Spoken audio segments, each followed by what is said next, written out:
Сәлеметсіздер ме, менің көрермендерім. Бүгін біз сіздермен маранта деген осындай әдемі сұлумен танысатын боламыз. Барлықтарыңыз бұл марантаны білетін шығарсыздар. Лиана өсімдіктерінің қатарына жатады. Бұл түк өспейді, жапырақтарын шырмауық сияқты қылып төгіп өседі. Бұл гүл барлық магазиндерде жаңағы сатылымда бар.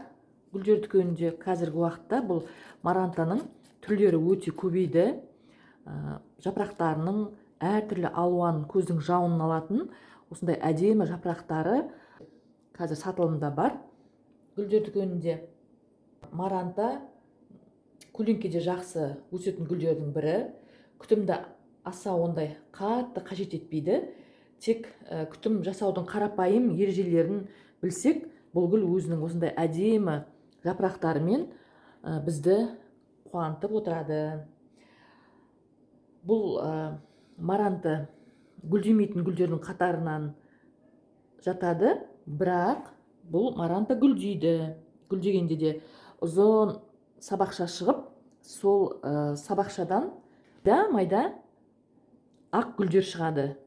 Ондай гүлдері әдемі емес, ондай аса қызығатындай. Бірақ бұл гүлді не себепті адамдар қызығып алады? Бұл мынандай жапырақтарының өзінің әдемілігіне қызығып алады адамдар. Сосын бұл гүл өте қатты, жаңа айттым ғой, күтімді қажет етпейді. Егерде гүл өсірем деп, қандай гүлді өсірем деп ең бірінші гүлді өсіріп бастайтын адамдарға осы маранта гүлін өсіріп бастаса болады. Сондай кеңес айтқым келіп отыр. Өйткені бұл маранта өте ондай қатты күнделікті қарап, күтім жасап күтетін гүлдердің қатарынан емес. Күннің тік сәулесін ұнатпайды. Тік сәулеге бұл гүл жапырақтарының барлығы күйіп қалады. Сондықтан да көлеңкелеу жерді қарастырсақ та болады. Көлеңке жерде тұрса да бұл гүл өзін жақсы сезініп, жақсы өсетін болады. Тек күтімі жақсы болса болды. Күтім дейтінде онда аса қатты күтімді қажет етпейді. Тек бір ондай күтім ережелерін білсек болды.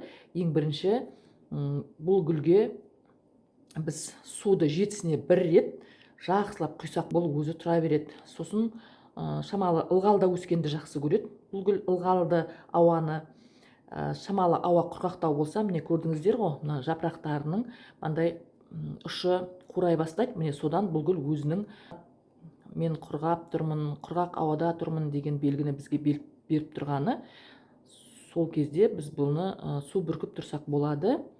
Негізі су бүркімесе де болады, бірақ мен бұған су бүркеймін. Өйткені менің бөлмемнің ауасы ондай ылғалды емес. Білеміз, енді барлықтарымыздың да үйлеріміздің ауасы ондай қатты ылғалды болмайды. Сондықтан да мен гүлдеріме су сепкен уақытта бұл марантаны да мен үнемі жаңағы су сеуіп тұрам бұл марантаға да. Сосын енді бұл марантаны сатып алғаннан кейін бір жетіден кейін қайттан отырғызамыз ғой. Сол кезде бір өзінің сатып әкелген горшогынан бір 2 сантиметр үлкендеу горшокқа отырғызсақ болады. Марантаның ауруына келетін болсақ, бұл маранта өзінің иммунитеті күшті, ондай көп ауруға шалдыға бермейді. Егерде ауруға шалдыққан жағдайда бұл тек өрмекші кенесінен ауру табады. Ол өрмекші кенесі деген паутиная клещ дейді ғой орысша. Ауырып тұрған қайдан білеміз? Жапырақтары бүйтіп бүріседі. Сосын жапырақтардың артын қарасаңыз, ақсор болып, жапырақтарының арты жаңағы өрмекшінің құрымы пайда болады. Сол кезде бұл гүлді біз зиянкестерге арналған гүлдер магазиндерінде сатады. Фитоверм, Актару және басқа да көптеген осындай зиянкестерге арналған жаңа құралдар бар. Сонымен 3 күн қатарынан сеуіп, емдеп алуға болады. Егерде онда да кетпей жатса, мына түбінен, құмға жақын түбінен алып бірден қиып тастауға болады. Сөйтіп, қорықпаңыздар, қиып тастай беріңіздер. Бұның өткен тамыры зақым келген жоқ қой тамырына. Міне көрдіңіздер ме, мынандай өскіндер өсіп шығады тамырынан. Қазір көрсетейін, мынандай өскіндер өсіп шығады. Міне одан қорқудың керегі жоқ. Сосын мынандай өскін бар, міне кішкентай түбінен өсіп келе жатыр. Міне көрсеңіздер, көрініп тұр ма? Аха, көрініп тұр. Міне кішкентай ғана өскін, міне өстіп, қайттан астынан осындай өскіндер шығып, әдемі болып өсетін болады. Енді бұл маранта гүліне жаңағыдай көлеңке жерге қойып, су арасында бүркіп, егер жапырақтары мынандай жиектері қурайтын болса, ылғалдап жапырақтарын тұрсақ, сосын жетісіне бір рет суын құйып, жақсылап осы гүлдің өсуіне қарасақ, бұл гүл біздің әдемі жапырақтарымен әдемі болып өсіп, бізді қуантатын болады. Негізі менің мынау өскіндерім жас өскін. Менің сатып алғаныма 2 жылдай болды.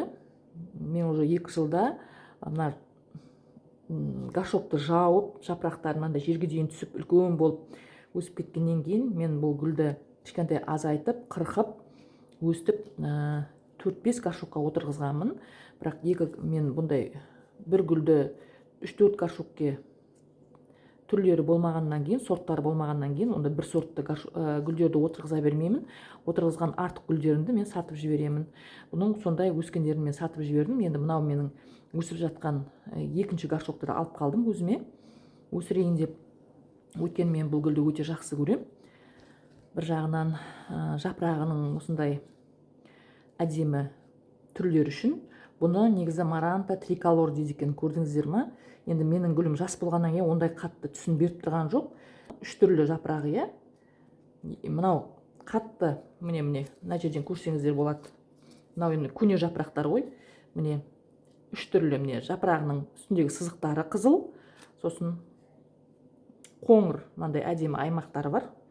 Жасыл болып, міне 3 түрге бөлінген. Мүмкін содан да триколор деп атайтын шығар, енді ол жағын білмеймін.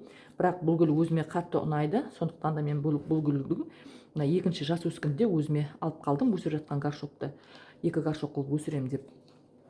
Сіздер де осы гүлді қорықпай өсірсеңіздер болады. Енді алда басқа да сорттарын алып өсіргім келіп отыр.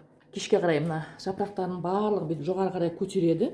Өте қызық сол жері. Жапырақтардың барлығы бүйтіп жоғары қарай көтеріп тұрады. Уже күн бата, уже кеш түскеннен бүйтіп жапырақтарын жоғары қарай көтереді де, барлық жапырақтарын былай жоғары қарай көтереді. Сосын күн шыға бастағаннан қайттан бүйтіп жапырақтарын жаяды.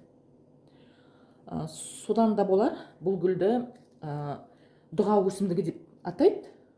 Енді білмеймін неге екенін, мен солай естіттім, дұға өсімдігі деп. Мүмкін жаңағыдай абыз алақанымыз жайып дұға етеміз ғой, сондай сияқты қылып, бұл да дұға етіп тұрған сияқты.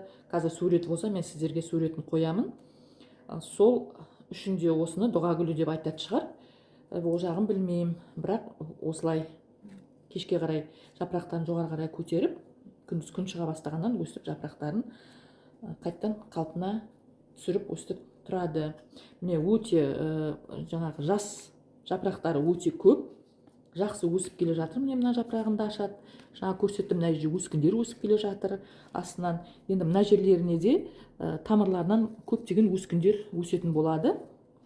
Міне мынау горшокта да міне әдемі жас өскіндер өсіп келе жатыр. Ертең бұның жапырақтарын осындай әдемі жапыраққа айналады.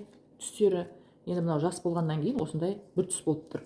Мен сіздерге осы марантаның күтімі туралы, қалай күту керек, қандай ауруға шалдығады, сол туралы айттым. Егер де сіздерде осы марантаны өсіргілеріңіз келсе, маранта туралы қандай басқа да жаңағы ақпараттар білесіздер, соны комментарияға жазып, тіркелмегендеріңіз болса тіркеліп, лайк басып, менің каналымның дамуына өз үлестеріңізді қоссаңыздар деймін. Сау саламатта болыңыздар.